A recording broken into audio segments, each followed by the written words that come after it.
Hey, good morning and welcome to a regular meeting of a panel of utility commissioners and staff of the Public Utilities Regulatory Authority held today, Wednesday, July 23rd, 2025 by remote teleconference.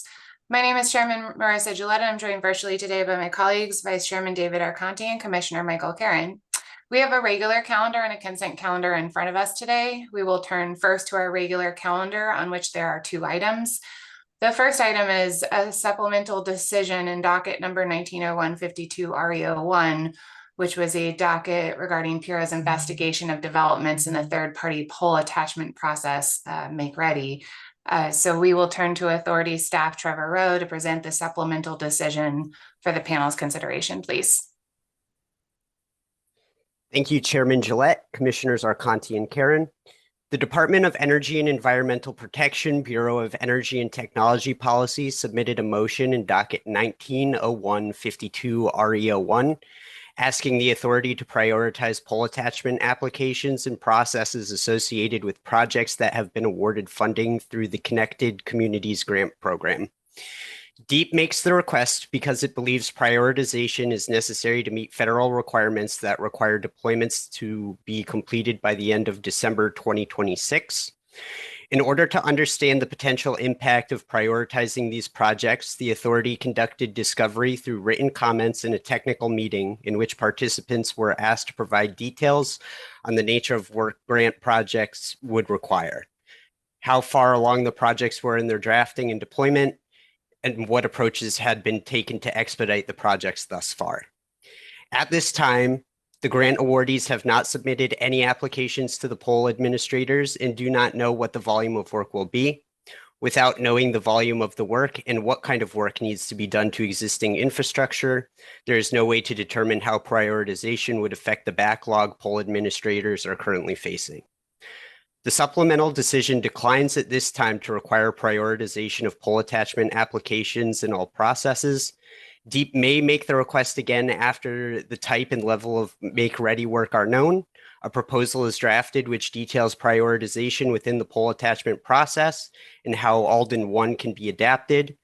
A discussion of how the one-touch make-ready and self-help processes may be utilized, and whether the OTMR decision would need to be modified to allow prioritization. Staff recommends this supplemental decision to the Commissioners panel for approval. Thank you. Is there a motion? I'll move adoption.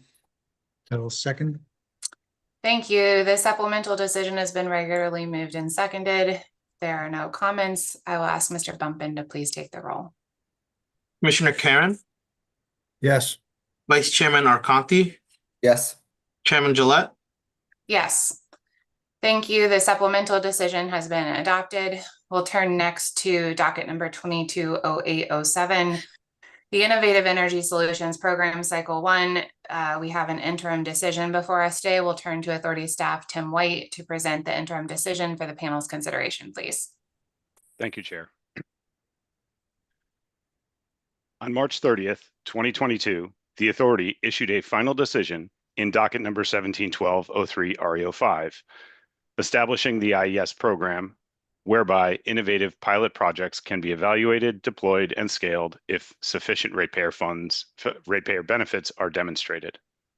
Docket number 220807 reflects the first annual IES program cycle, the application theme for which is demand-side management. On December 13th, 2023, in the instant docket's first interim decision, the authority selected 7 projects for Phase 3 deployment of the IES program over the course of 18 months and established tracking, reporting, and cost recovery requirements as generally directed by docket number 171203 RE05. Among the 7 selected pilots, projects designed by Tantalus, Grid Edge, and Smarter Grid Solutions, or SGS, have encountered a variety of delays to their project milestones. On June 4th, June 7th, and June 10th, Tantalus, Grid Edge, and SGS, respectively, submitted motions 14, 15, and 16, requesting extensions to their milestone deadlines, and in Tantalus's case, a project budget reduction of $321,000, as set forth in their SFAs with UI. All proposed changes are supported by UI and the program administrator. Based on additional discovery, Authority staff evaluated how the requested changes align with IES program metrics and goals, and in today's interim decision, recommend that the authority grant motion numbers 14, 15, and 16. The requested SFA modifications follow. Motion number 14. Tantalus experienced unforeseen challenges and, despite expanding recruitment and the number of circuits included in the pilot, have enrolled 52 households as compared to a target of 200 households. As a result, Tantalus seeks to reduce the project budget from $1.29 million to $972,000 and extend the project by about 3 months. Tantalus and its M&V subcontractor maintain that data quality remains strong, citing improved analysis from extended timelines, additional weather data, and enhanced testing of control strategies. Motion 15. Grid Edge requests an extension of its final milestone by moving the due date for its field demonstration project report to December 6, 2025.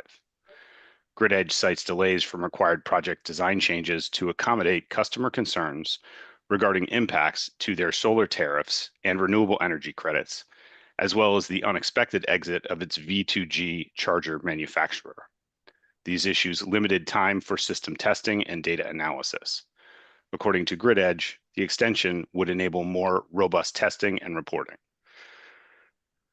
Motion 16. SGS requests to extend 8 of its 9 project milestones, shifting the overall project completion date to February 2nd, 2026.